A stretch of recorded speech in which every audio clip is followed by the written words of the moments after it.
What is up, everybody, and welcome to another episode of Boosted Motorsports, where we're working on the Dodge Dakota RT 5.9 Magnum. A lot of things that it's called, but that's what we're working on today. If you guys haven't checked out the last video, make sure to check that out to see where we're at. And there's also a bunch of videos that we've been working on this truck and getting it to where it is now.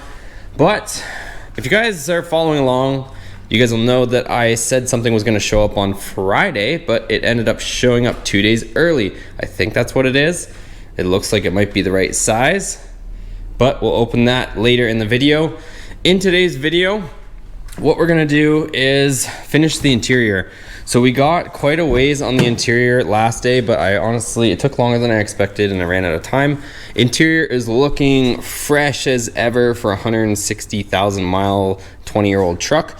Original carpet was used on a ranch or farm or something of that nature. There was hay everywhere and all that kind of stuff, but we cleaned it all up. You guys know the deal. We did all the work, shampooed it twice and got it to where it is. Also fixed the door panels, got everything back on. Fix will be coming soon for the glove box, but I'm not going to tackle that just yet because I at least want to get the parts ordered underneath the hood, because we got some oil leaks and some nonsense going on there that I want to at least get the stuff coming for. So first things first, I'm just going to whip this through real quick. I'm not going to spend a lot of time on it with you guys. I'm going to put the center console back in, put the 2 seats in. That way it gets all this junk off the floor, because I have my 2 seats there and I have my center console there. So let me throw that stuff in real quick. It's nothing crazy. It's 4 bolts on each seat. And then there's just, I think it's 4 screws that hold that center console down. So really nothing too crazy, but let's get that done, get that in there so that we're at least somewhat wrapped up on the interior. Totally not necessary, but these are the seat bolts, and since I'm a bit of a perfectionist, I'm gonna go ahead and just spray them with some 8-minute dry, quick dry black paint, just so they look a little fresh. So we'll come back, and honestly it's probably gonna be dry in about 5 minutes because it's so freaking hot out, but come back when these are dry in a couple minutes and throw them back in.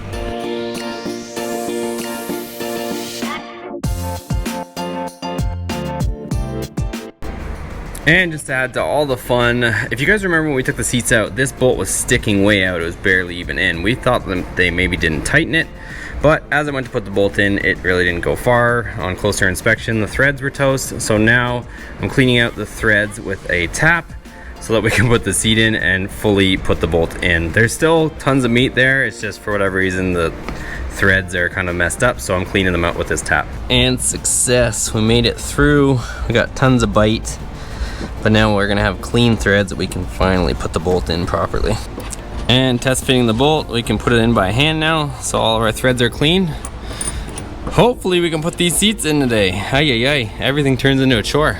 So I got my seat all mounted, but I mounted it loosely because we still have to put that bracket in the back that goes over the top, the whole center console. So I'm gonna leave it all loose and I'll finalize it once we get the center console in place. Let's get the other seat in.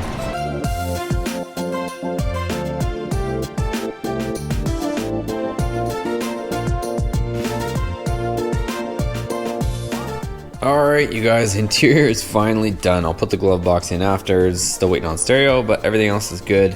Only thing is there's a little bit of a spot here on the seat, but maybe we'll rent one of those steam cleaner things at some point and try to clean that out. But at least we're dust free, we're dirt free, and it's pretty clean. Looks pretty good. Center console's in, need a new lid. Told you guys that a bunch of times, but let's go ahead and move on to underneath the engine bay.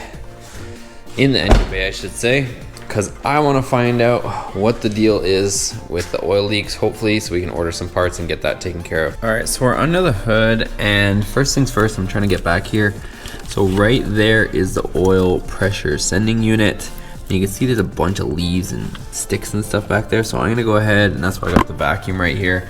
Just gonna vacuum out some of that junk. If I were to take a first guess, I would say it looks like the distributor seal is leaking and not so much the oil pressure sending unit. But it might be from the distributor, but I'm gonna move some of that leaves out of the way and then we'll double check. Okay, so we've cleaned out most of the stuff that was back there, and amongst that there's a ton of like acorns and all kinds of stuff that are back there, so it's a good thing we got all that out. But now we can see in the back. It's hard to see without light, but one thing I did just notice, I put a wrench on the valve cover bolts, and most of the valve cover bolts are actually loose. So I think if I can get on this one to show you guys, This one's tight, but most of them are actually pretty loose. So I'm gonna go around and snug those up. I think I'll probably get new valve cover gaskets regardless, but might be part of the source of the oil leak. It's still hard to tell from the back what is actually leaking, but let me investigate a little bit more and fill you guys in when I figure it out. Passenger side, without me even doing anything, you guys can probably see right there that bolt is covered in engine oil. So right off the bat, even this valve cover is leaking. I'm probably gonna assume it's from the valve cover gaskets, which is common. It also could be from here though too. So we might want to order a couple of these rubbers. Look at how loose that is. So I wouldn't be surprised if it was even just that. Like, look at how loose that thing is just sitting in there. So these are probably all dried out as well. So I'll try to order this one here, these donuts. I'm guessing this is the PCV valve, but like, yeah, look at how loose that thing is there. It's not even making a proper seal. So we're gonna need one of those. I think the other one on the other side is similar. I think it was a little bit tighter, honestly, but probably not a whole lot better. This one's a little bit better. It looks newer for sure, but might as well just go ahead and get it. I know we're not sure exactly what's leaking, but I think through process of elimination, because the motor's pretty dirty and I'm trying to figure it out. I'm still gonna poke around on the back and see if I can find if it's the distributor leaking in the back, or what it exactly is. But those two things right off the get-go, we'll definitely get two valve cover gaskets and those top ones as well. You guys, look at how loose this top valve cover bolt is. It is like either stripped or completely loose. Might even be stripped, but it is just sitting here spinning. So that could be part of the source of the issue. Looks like that's stripped out or something, but yeah, that's not good. I'm gonna continue to see what other ones are loose too. So more not so awesome news. So I ended up removing that bolt there, and I also removed the one over here. Kind of hard to see, but right in there. And here's the two bolts from there, and both have a little bit of metal on it. So good and bad news about this. That screws into the head. The heads are apparently not that good on this truck, so eventually we probably replace them, but I don't think we're there just yet. But if you look here, I don't know if these are the original bolts. Maybe some mopar guys would know, but they're only catching on one or two threads. So at first you might be really alarmed, but if you think about it, and the fact that it has this extra part that extends down, there's still some threads in there. What we're gonna have to do is get a different size bolt and take advantage of the rest of the thread in there. Again, I don't know if these are supposed to be in those holes or not, but they were only catching on one or two threads. So that's the good news of the bad news. But good news is we are probably finding out why some of these things are leaking. So I think at this point we'll probably wait to get those valve cover gaskets before we actually, start trying to seal this off, because obviously with two bolts missing and then us replacing these gaskets, I don't think there's too much point in continuing just yet. So I'm going to hop on the internet shortly and try to order this stuff so we can have it by the weekend, with today being Wednesday. That's the plan. I want to still investigate the back area to see if I do in fact need that, and maybe you guys can give me your opinion. It does have some good wires on it. It has MST ignition wires, but something must have happened over there at some point, because it does have, I don't know if you guys can see this with the light difference, it does have one stock wire on it. So I've got 7 MSD ignition wires, one that goes to the coil pack, and then unfortunately we have one stock wire of some sort. So do I replace them all or leave them? They look fair. I mean, the MSD ones look not too bad, but I don't know how old they are. But I was thinking about just replacing them with some decent aftermarket ones. I don't know if I want to spring for the MSD ones without us knowing exactly what our full plan is on this thing. So that's where I'm at, but definitely leave a comment in the comments below whether you think we should just leave these wires. Probably won't leave these wires, but are these even MSD? There, MSD 8.5 millimeter spark plug wires. So somebody's been in here trying to do some performance stuff at some point. I don't know exactly to the extent, but obviously it has an intake on it. Pretty sure it has a cold air thermostat because the temperature sits low. It's got those wires on it. Let me do a bit more digging, see what other fun, exciting, good or bad news I can find, and we'll continue. So in creating my list, I also removed the plugs. So the plugs look a million years old as well. They're auto light. So we're gonna need plugs in our list of stuff, and I'm also laughing because I didn't notice this before. I don't know if any of you guys caught it, but right here on the top, somebody put a socket there. So that's an actual socket spacing out whatever bolt that somebody jammed in here. I don't know how I didn't see that before, but I guess maybe I just wasn't paying attention, but check it out. Somebody put a 1/2 inch socket right there. And right now I'm just removing the air intake. I want to check inside. I saw some guys, what they do is they'll look inside to see if there's oil pooling inside the intake to see if the plenum gasket's gone.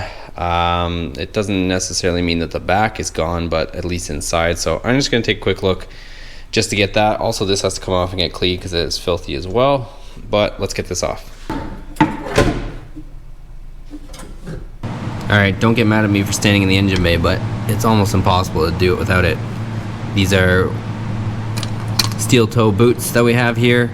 Anyways, I took off the distributor cap and the rotor. They're pretty much shot. I don't know if you can see that, but we should probably get one of those. The reason why I was digging in here so deep was to try to, give me 1 second, there we go. Try to see if there's any oil leaks back here, and honestly, I don't see anything. It looks pretty dry. I mean, it's a little bit wet, but pretty dry looking. Maybe a tiny bit behind the distributor, but really not much. I might still get a distributor if I can get it cheap enough. I'm gonna take a look on Rock Auto where I get most of my stuff. But what I did find is, I showed you guys over here, and if you put your hand on the back of this valve cover, it's pretty wet. So that's probably where part of my oil leak is coming from. Same thing with this side also. So I think it's primarily valve cover gaskets that we're dealing with, because if you look at how wet that is, it's dripping off the back side of there too. So between this thing being super loose and the valve cover gaskets, I think that's pretty much gonna be most of our oil leak from the top. I might still, like I said, I'm gonna take a look and see how much a distributor is, just since we're in here. Change it, plugs, wires, cap, and rotor for sure. So I'm gonna get ordering some of this stuff so we can get it coming. I don't know how fast it can show up here, but let me check it out. I also found this grommet is insanely loose. Like, you can literally just pull it out here like nothing. It's sitting here wiggling around like nobody's business. You can see how easy that just falls out. So this one's all dried out. That one's dried out. That one seems like it's been replaced at some point, but we might as well just replace that one at the same time. And if you guys thought the truck was in perfect condition, it's far from it. So there's no hidden stuff with it, but we're getting it back in shape. It's got around 160,000 hard miles on it. Like I said, it came from some sort of ranch or farm where it was put through its paces and maybe maintained in the sense of just, you know, making sure there's fluids in it, but it's definitely been worked. So underneath we have some oil leaks. You know, I kind of went through what's leaking on the top, and I'm trying to take a parts tally so I can start ordering some of the stuff. And on the bottom we have a leak from the power steering rack, so hopefully you can see this. It's all leaking there, and it's actually leaking from the cartridge, if you guys can see what I mean.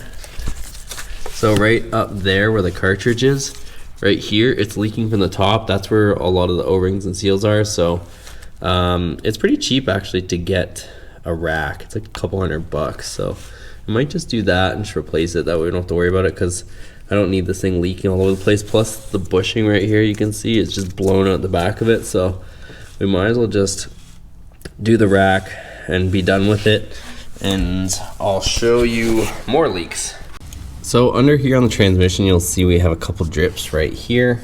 It's only on this side, so you can see we have red fluid, but it's coming from this sensor. I don't know what this sensor is necessarily, but this sensor, I just pulled the plug off of it and it is just coated. So it's coming out of there. I don't know if it's a situation of resealing this thing or having to buy a new sensor, but whatever way this thing is sealed, it is just puking out of this sensor, it looks like. So it doesn't look like it's a pan gasket, it looks like it's whatever this sensor is that it's coming out of. So I'll probably take this sensor out and try to reseal it, or do a little bit more research and find if these, whatever this 3-plug or 3-prong sensor is, whether that's something that's known to leak. All right, so I just finished popping out all of those gaskets that go on the top of the valve covers, and I'm gonna run over to AutoZone actually, because apparently they have, I've looked at how much the Mopar ones are, and I think there was another company, what's one of the major companies? Anyways, there was like another company, it wasn't like Felpro, it was another company that made them too, and they wanted some stupid money for it. It was like, I don't know, 15, anywhere between 12 and 20 bucks just for each one. But AutoZone's selling them for like $4.99, and if they have it, $4.99 or $5, something like that. If they have it, perfect. It's just a piece of rubber, who cares? So I'm gonna run over there, grab that, and I also might order some other stuff too. So we'll see what they have. I have all 3 of them that I need here. And these things are just hard as a rock. They're all dried out and whatnot, and it's almost the same thing, I mean, to a more extreme extent, but just with California and how dry it is here, and the heat obviously, everything under the hood seems to dry out. Every rubber piece is just toast. I had a similar issue with the Viper, and maybe it's just a Dodge thing with, you know, big engines and whatever rubber Dodge decides to use. I doubt it, but I had to replace a ton of rubber stuff on this, and it's looking to be similar on that. But anyways, let me run off to the store, see what they got, and we'll come back. Okay, so trust me when I say that none of the parts stores can figure out what grommets you need for these valve covers. Doesn't matter if you give them a 1998 5.2 liter or a 2001 5.9 or the 1999 Dodge Dakota RT.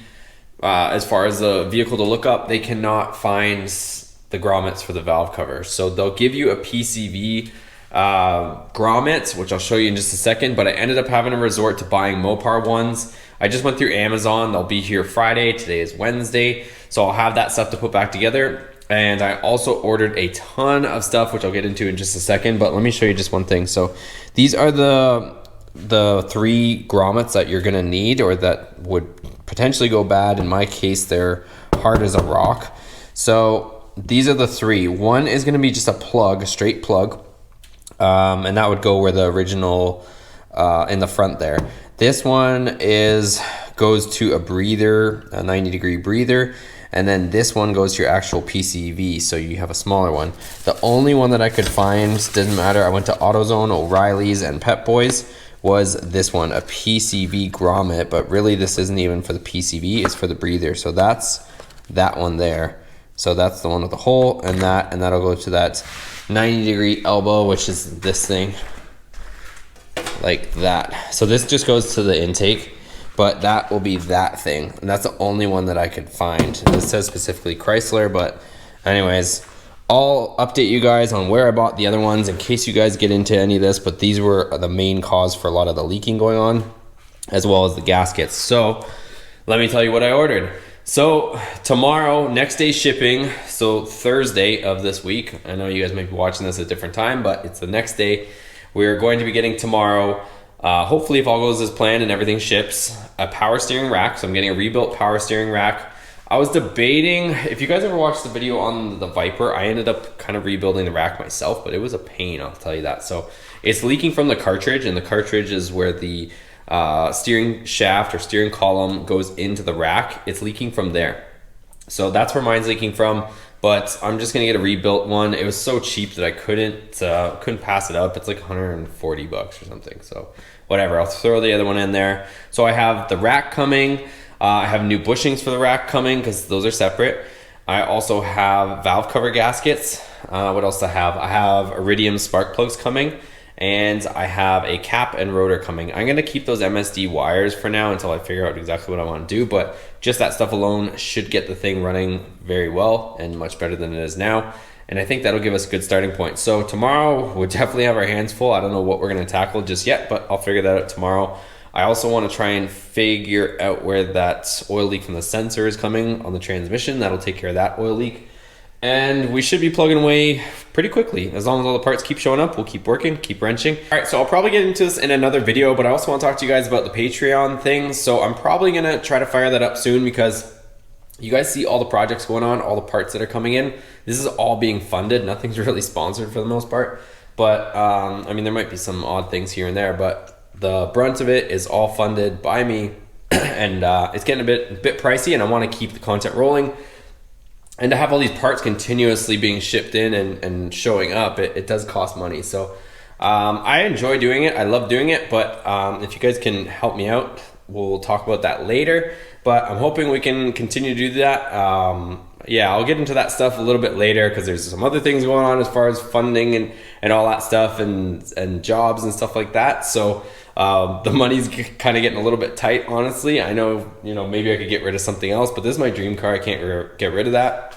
And this is something we can go to the road course with. That'll be our drag dedicated car or truck. So I think we have a nice balance, but yeah, we'll talk about that more later. If you enjoyed this video, make sure you give it a thumbs up. Also, if you're stopping in for the first time, check out the other videos on the channel. We got Dakota content, Viper content, S2000 content. We also have 4th gen Ram content. A lot of stuff on here already. But yeah, turn on your post notifications. See you on the next one. Take care.